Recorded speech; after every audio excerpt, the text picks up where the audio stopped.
voilà, on passe sur la deuxième partie. Mais avant que j'oublie, je voulais insister sur une chose, parce que ça fait déjà un moment que j'ai envie d'en parler. On n'oublie pas nos amies apicultrices, hein, hein, les filles, je dis bonjour, coucou, hein, coucou à toutes les amies apicultrices que nous avons. Mais c'est pas qu'on a tendance à vous oublier. Le problème, c'est que les garçons, ben, c'est les garçons, hein, on dit les gars. Et en disant les gars, ben, je crois qu'on inclut les filles aussi, hein, faut pas vous inquiéter avec ça. Je me vois mal dire, je sais plus qui dit ça dans son sketch, les gars et les gattes, hein, ça le fait pas de trop.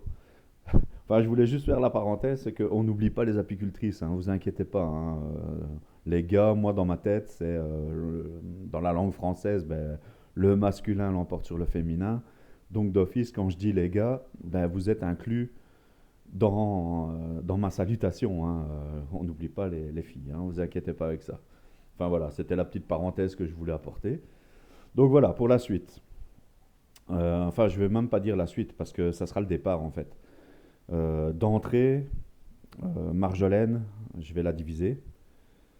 Donc, enfin bon, bien sûr, si j'ai suffisamment de cadres pour le faire, si pas, je la laisserai construire un petit peu. Ensuite, elle sera divisée. La moitié viendra dans cette ruchette. En se disant bien, j'ai deux ruchettes comme ceci. Une que j'avais récupérée au rucher fantôme. Et comme elle me plaît bien, ben, j'en ai acheté une deuxième. Je me suis dit, bah, elles sont pas trop mal en fait. J'ai acheté de quoi poser les cadres et assurer un peu plus de solidité, bien sûr, à la ruchette. Donc en fait, Marjolaine va être divisée dans... Enfin, une partie restera bien sûr dans la ruche, l'autre partie viendra dans la ruchette. Pareil pour Lola, hein, une partie restera dans la ruche, l'autre dans l'autre ruchette, ce qui me fera monter directement à 4 buckfast. Euh, Ensuite, je laisserai gonfler Marjolaine pour que Marjolaine ben, puisse me servir au système que vous avez vu juste avant. Donc Marjolaine, je ne sais même pas si je vais compter une mielée dessus, j'en sais strictement rien. On verra l'évolution en son temps, quoi. Si à un moment je pense qu'elle peut recevoir une hausse, elle l'aura. Si maintenant, moi le miel c'est pas ma priorité, donc voilà. Donc de toute façon, je vais laisser les trois autres gonfler. Donc j'aurai quand même une souche de Marjolaine, une souche de Lola et Lola. Ça fera quand même trois ruches qui pourront peut-être produire du miel. Sachant aussi que je vais changer mon... Comment dire? Comment je peux dire ça? Mon approche, on va dire, de l'apiculture. Parce que moi, personnellement, j'envisage passer sur de la noire par la suite. Mais les reines de noir seront dispo plus vers le mois de juin-mai.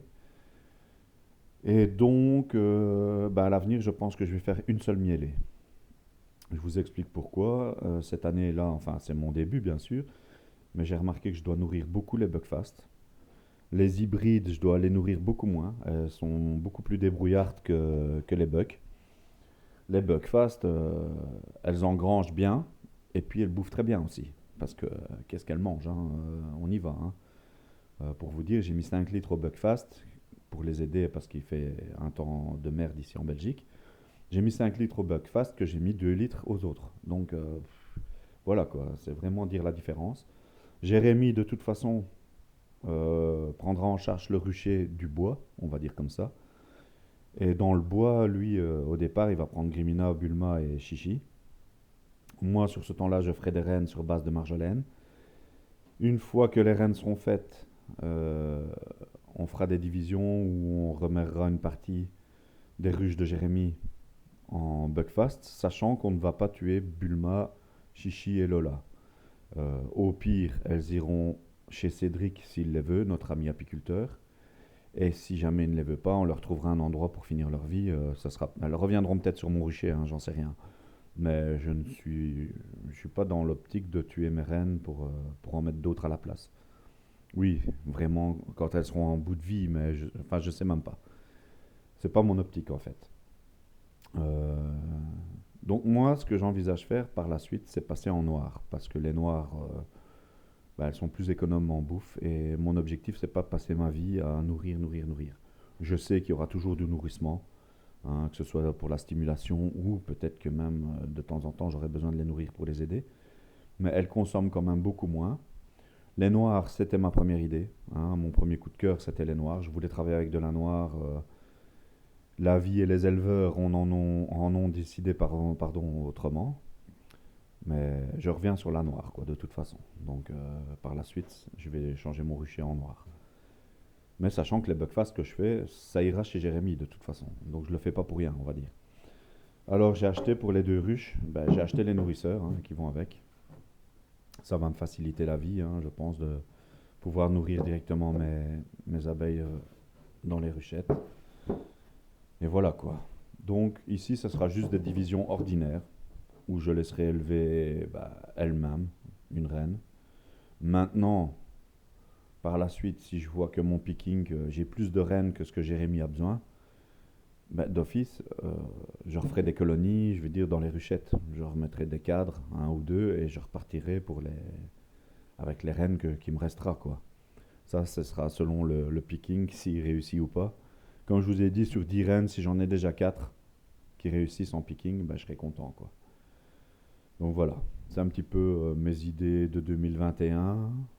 N'oubliez pas que je suis nouveau, que je n'ai pas suivi les cours, hein. Je me répéterai jamais assez, mais les cours doivent avoir leur importance. J'ai la chance que je suis assez autodidacte. Enfin, je pense, hein, je m'en sors pas trop mal.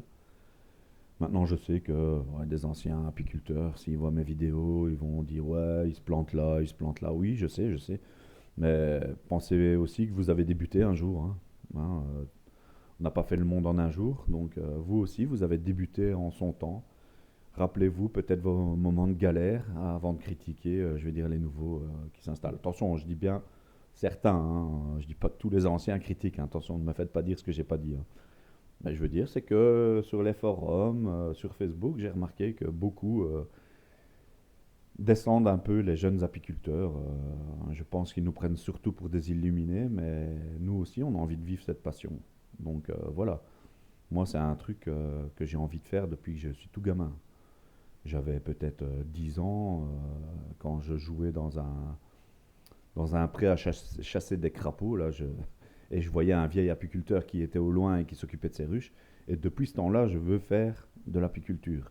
La vie a décidé que je ne puisse pas le faire tout de suite. Ben, je réalise mon rêve, voilà. Donc ne vous dites pas que tout le monde est sur l'air du temps. Parce que maintenant, avec tout ce qui est naturel, bio, hein, écolo, beaucoup de gens veulent se lancer dans l'apiculture sans réfléchir. Non, non, il y en a, ils réfléchissent, hein. Je ne me suis pas lancé tête baissée. Avant de me lancer, il m'a fallu au moins 6 mois de réflexion, bien calculer le coût et voir si ma femme déjà pouvait m'appuyer dans l'idée, quoi. Parce que quand on a une vie de couple, eh ben, on doit inclure aussi sa moitié dans l'histoire.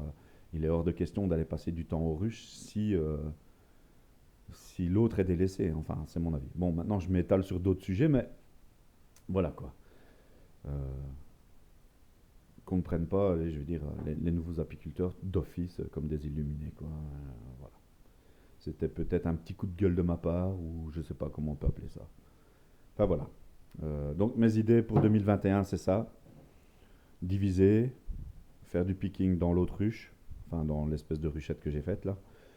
Et, et on verra si ça fonctionne. J'ai une 12 cadres en préparation que je suis en train de restaurer. J'ai 10 cadres en préparation aussi, hein, que je restaure. Donc les renforts arrivent, je vais avoir de quoi bien m'amuser sur mon... Ah, il y en a qui n'aiment pas aussi ce terme s'amuser. Ben si, hein, on prend du plaisir dans l'apiculture. Euh, parce que j'ai entendu des naturalistes, il n'y a pas longtemps, dire ouais, le terme s'amuser avec les abeilles, ça plaît pas. Pourquoi ça plaît pas, hein? C'est un plaisir l'apiculture. Je vois pas où le fait de s'amuser, de trouver du bonheur à aller visiter ces ruches, c'est quelque chose de mal. Euh, oui, moi je m'amuse quand je suis sur mon rucher. Hein, mon boulot, c'est de nettoyer des classes à longueur de journée. Je trime comme un âne avec mes collègues à bien faire à l'école. Ben, moi, ma relaxation, c'est ça, hein. Mon trip, c'est ça. Je m'amuse. Oui, je m'amuse. Enfin voilà. Bisous.